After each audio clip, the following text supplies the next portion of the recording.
Layer skin hair and laser clinic లో latest టెక్నాలజీతో laser hair removal, anti ageing and hair fall issues కి advance treatments అన్ని ఇక cost గురించి వరి అవ్వాల్సిన అవసరం లేకుండా అందిస్తున్నారు. ఇంకా మీ కాన్ఫిడెన్స్ ని తిరిగి తెచ్చుకోండి. Get your free consultation now.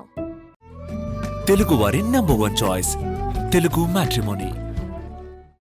Jagan అక్రమ ఆస్తుల కేసులో ఈడీ దెబ్బ చాలా కాలం తర్వాత ఎప్పుడో కొన్ని దశాబ్దాల క్రితం జరిగింది.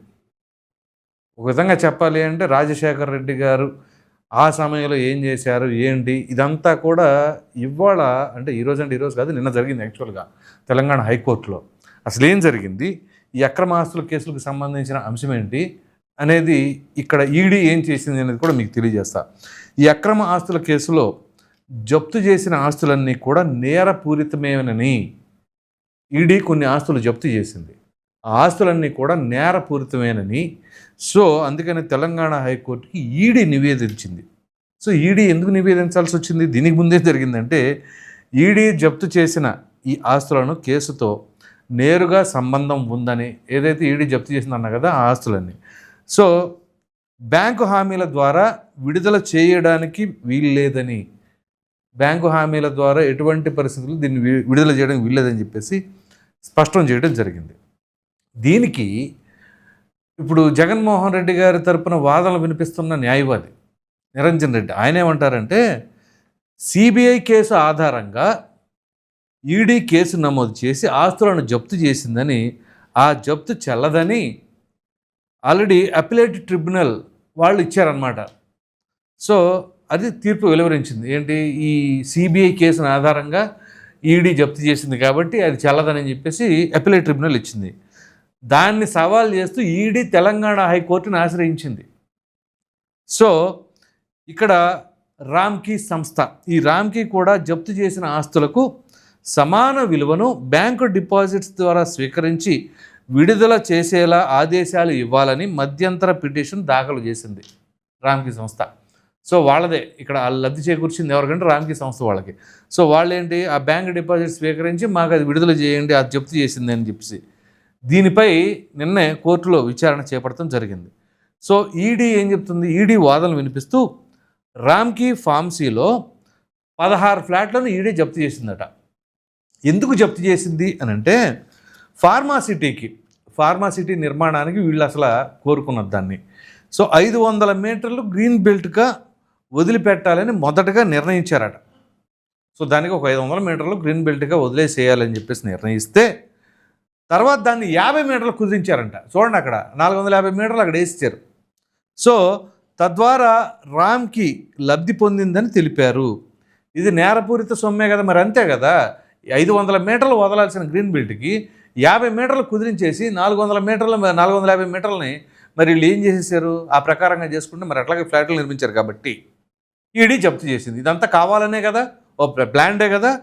దానికి ఈ రామ్కీ తరపున విశాఖలో ఫార్మ్ సిటీ నిర్మాణం, ఇదంతా ఎందుకు, రామ్కీ గ్రూప్ వాళ్ళకి విశాఖలో ఫార్మ్ సిటీ నిర్మాణం నిమిత్తం సుప్రీం కమిటీ ఫార్మసీ అవతల 60 కిలోమీటర్ గ్రీన్ బెల్ట్ ఏరియాగా బఫర్ జోన్ వదిలిపెట్టాలని ఆదేశించింది అన్నారు. ఇది బాగానే ఉంది. సుప్రీం కమిటీ ఫార్మసీ ఏం చెప్పింది, 60 కిలోమీటర్ అవతల బఫర్ జోన్గా వదిలిపెట్టాలని ఆదేశించింది అన్నారు. దీనిపై తర్వాత సీఎంగా ఉన్న రాజశేఖర రెడ్డి గారు బయట 60 కిలోమీటర్ కంటే, అంటే బయట అంత వదిలిపెట్టే కంటే లోపల 250 మీటర్లు వదలాలని చెప్పేసి ఆయన సూచించారట. ఇక ఇది చూడండి, మరి ఇప్పుడు సుప్రీం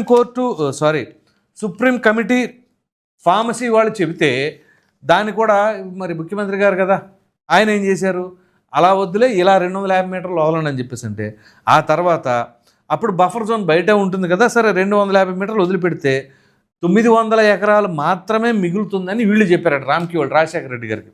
ఆ రకంగా కనుక మేము 250 మీటర్లు వదిలేస్తే మాకు మిగులుతుంది 900 ఎకరాలే అని చెప్పేసి అంటే, ఇక దానికి మరి ఆయన ఏమైనా కన్విన్స్ అయ్యారో, టెండర్ ఒప్పందం ప్రకారం 50 మీటర్ల గ్రీన్ బెల్ట్ ప్రాంతంగా వదిలిపెడుతూ పెట్టిన ప్రతిపాదనకు వైఎస్ఆర్ ఒప్పుకున్నారట. టెండర్ నిబంధన ప్రకారం 50 మీటర్లు అయితే మేము వదిలేయడానికి సిద్ధంగా ఉన్నామని చెప్పేసి మళ్ళీ రాజశేఖర రెడ్డి గారు చెప్తే ఆయన దానికి యాక్సెప్ట్ చేశారట. నేరపూరిత సొమ్ము 114 కోట్లు, తద్వారా ఈ 500 మీటర్లను కాస్త 50 మీటర్లు కుదించడం వల్ల ఎంత 114 కోట్ల రూపాయలు, ఇది అప్పట్లో గుర్తుంచుకోండి అని ఈడీ పేర్కొంటూ ఆ మొత్తాన్ని బ్యాంకులో, ఇప్పుడు దీనికి వీళ్ళు ఏం చెప్తున్నారు, బ్యాంకులో డిపాజిట్ చేస్తే వడ్డీతో సహా మేము చెల్లిస్తామని చెప్పేసి అని వీళ్ళు అంటుంటాం. సో ఈ 2 వాదనలు విన్న తర్వాత వాయిదా వేయటం జరిగింది. సో ఇక్కడ చూడండి, అక్రమ ఆస్తుల కేసులకు సంబంధించిన అంశంలో అప్పట్లో ఈ రామ్కీ గ్రూప్ వాళ్ళకి ఏదైతే ఆ యొక్క ఫార్మ్ సిటీ నిర్మాణానికి కేటాయించిన భూములు, ఆ భూముల్లో బఫర్ జోన్ కూడా వదిలిపెడటానికి అసలు మనసు ఒప్పలేదన్నమాట వీళ్ళు.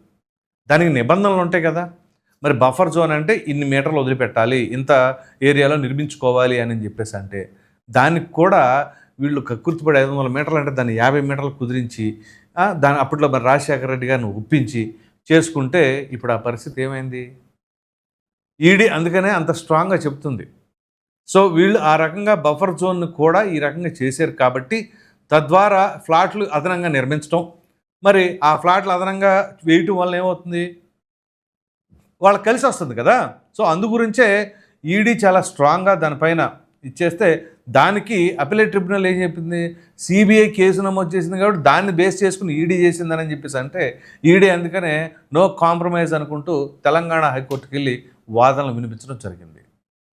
సో ఒక విధంగా చెప్పాలి అంటే ఈ అక్రమ ఆస్తుల కేసులకు సంబంధించిన అంశంలో ప్రజెంట్ అంటే బాగా సీనియర్ జర్నలిస్టులకి లేకపోతే ఎప్పటి నుంచో పొలిటికల్గా ఫాలో అవుతున్న వాళ్ళకైతే కొంతవరకు అవగాహన ఉంటుంది, కానీ ప్రజెంట్ ఇప్పుడు వచ్చిన యువతరానికి అయితే అంత పెద్దగా తెలియదు ఈ విషయాలు.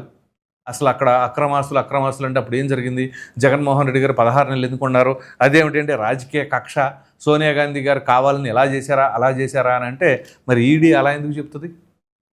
మరి అక్కడ బఫర్ జోన్ నిర్మాణానికి ఇప్పుడు రామ్కీ గ్రూప్ వాళ్ళు ఏం చెప్తున్నారు వాళ్ళు? లేదండి అప్పట్లో సీఎం గారు యాక్సెప్ట్ చేశారు, మేము ప్రతిపాదించాము, అలా కాదు ఇలాగా మాకు 900 ఎకరాలు మాత్రమే మిగులుతుందని చెప్పేసి వాళ్ళు అన్నారు అని అంటే, సో అక్కడ ఇదంతా జరిగిన మాట వాస్తవమేగా, అంటే ఇది అక్రమంగా చేసేసారనేగా.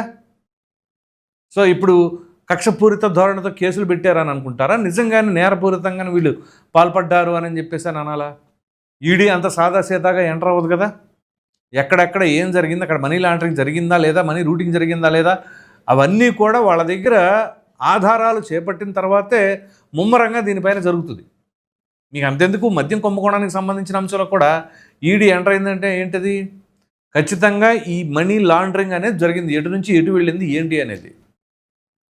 సో దీనిని బట్టి అర్థం చేసుకోండి, ఇక్కడ ఇది కక్షపూరిత ధోరణితో వ్యవహరించిందా, రాజకీయ కోణంలో కేసులు పెట్టిందా, లేదా నిజంగానే వీళ్ళు తప్పు చేశారు కాబట్టి అప్పుడు దాకా వాళ్ళ పార్టీలోనే ఉన్నారు కాబట్టి పర్వాలేదులే అని నెట్టుకుంటూ వచ్చేసారు. ఇక ఎప్పుడైతే వీళ్ళకి మధ్య కాన్ఫ్లిక్ట్ వచ్చిందో ఇక అప్పుడు ఎట్లాగో మన దగ్గర ఉన్నాయి కదా మనోడు ఆయుధాలు, ఇక అస్త్రాలని బయటికి తెద్దామనే ఉద్దేశంతో బయట పెట్టారని చెప్పేసి అనుకోవాలి ఇక. సో ఒకవేళ ఆయన కనుక అప్పుడు సోనియా గాంధీ మాటిని అదేంటది ఆ ఓదార్పు యాత్ర ఆపేసి ఉన్నట్లయితే అప్పుడు ఇవన్నీ బయటకు వచ్చేవి కాదు. అప్పుడు మంచోడే జగన్మోహన్ రెడ్డి. సో జగన్ ఎప్పుడైతే ఆయన వాళ్ళ మాట వినకుండా ఓదార్పు యాత్ర అని చెప్పి ధిక్కరించి చేశాడో ఇక అప్పుడు ఈ అక్రమాలన్నీ కూడా బయట పెట్టారు. సో అంటే దొందే అని చెప్పేసి అనుకోవాలన్నమాట. సో ఒకవేళ ఒకసారి ఊహించుకోండి, సోనియా గాంధీ కనుక జగన్మోహన్ రెడ్డి ఎదురు తిరగకుండా ఉన్నట్లయితే ఏమయ్యేది, అప్పుడు ఏమై ఉండేది, జగన్మోహన్ రెడ్డి గారే ఉండేవాళ్ళు, ఆయన సీఎంని చేసేవాళ్ళు, సీఎంని చేసిన తర్వాత మరలా ఇదే తరహాలో రాష్ట్రాన్ని విభజించేవాళ్ళు. ఇవాళ కిరణ్ కుమార్ రెడ్డి ఏ పరిస్థితుల్లో ఉన్నాడో జగన్మోహన్ రెడ్డి కూడా అదే పరిస్థితులు ఉండేవాళ్ళు. సీఎంగా అప్పుడు 3 సంవత్సరాలు చేశారు, 3 సంవత్సరాలు 4 సంవత్సరాలు చేసేవాళ్ళు.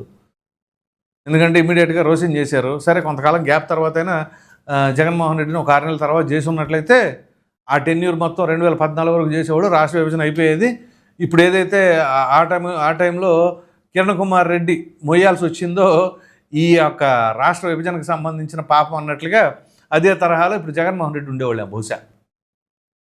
సో అప్పట్లో ఆయనేమో సోనియా గాంధీతో రివర్స్ అవ్వటం, దానివలన ఇక్కడ ఆ అక్రమాస్తులు అవన్నీ కూడా బయట పెడతాం, ఆ తర్వాత ఆయన జైలుకి వెళ్ళటం, రాష్ట్ర విభజన చేయటం, దానివల్ల జగన్మోహన్ రెడ్డి గారికి అసెట్ అయింది, ఆయన పార్టీ పెట్టుకోవడం. ఇంకా అప్పుడు ఆటోమేటిక్గా ఏమైంది, కాంగ్రెస్ పార్టీ కాస్త రాష్ట్ర విభజన వలన ప్రజలందరూ ఆగ్రహంతో ఉన్నారు కదా ఏపీలో. సో ఇంకేముంది, ఇన్స్టెంట్గా వైసీపీ రావడం, వాళ్ళందరూ కన్వర్ట్ అయిపోవడం, దానివల్ల ఇది జరిగింది. ఇది పరిస్థితి.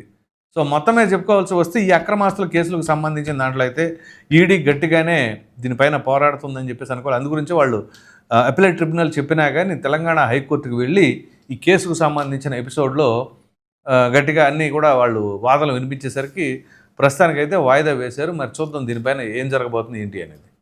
మీ అభిప్రాయం ఏంటి ఈ అక్రమాస్తుల పైన అనేది మాత్రం ఖచ్చితంగా కామెంట్లో తెలియజేయండి. Thank you.